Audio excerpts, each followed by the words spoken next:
শান্তি আলোচনায় নতুন নতুন বাধা সৃষ্টি করার জন্য ইসরায়েলি প্রধানমন্ত্রী বেনিয়ামিন নেতানিয়াহুকে দায়ী করেছে ফিলিস্তিনি প্রতিরোধ আন্দোলন হামাস। চলতি সপ্তাহে হামাস ইসরায়েল পরোক্ষ আলোচনা শুরু হওয়ার প্রেক্ষাপটে এই অভিযোগ করা হলো।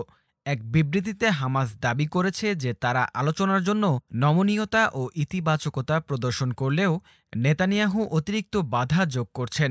বিবৃতিতে নেতানিয়াহুর ছলচাতুরি এবং অপরাধের বিরুদ্ধে ব্যবস্থা গ্রহণের জন্য মধ্যস্থতাকারীদের প্রতি আহ্বান জানানো হয়। এছাড়া নেতানিয়াহু মনস্তাত্ত্বিক যুদ্ধ করছেন বলেও অভিযোগ করেছে হামাস। হামাস শান্তি আলোচনার জন্য কিছুটা নমনীয়তা প্রদর্শন করলে যুদ্ধবিরতি এবং পণবন্দি মুক্তির ব্যাপারে আশাবাদের সৃষ্টি হয়, কিন্তু এরপর রোববার নেতানিয়াহু 4টি দাবি জানালে নতুন করে অস্থিরতার সৃষ্টি হয়।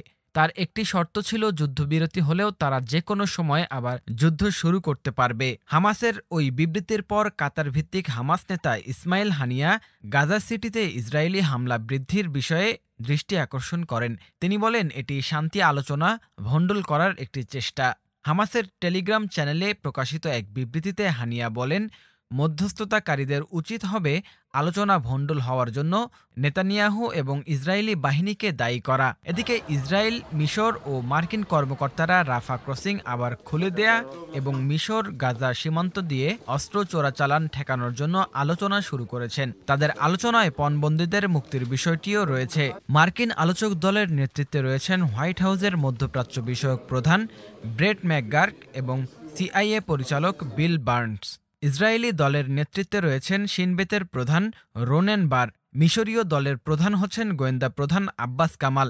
গত এপ্রিলে মার্কিন কর্মকর্তারা টাইমস অব ইসরায়েলকে বলেছিলেন, হামাস যাতে সিনাই থেকে অস্ত্র পাচার করতে না পারে সেজন্য মিশর ও গাজার মধ্যবর্তী ফিলাডেলফি করিডোর জুড়ে মাটির নিচে প্রাচীর নির্মাণ করার কথা ভাবা হচ্ছে।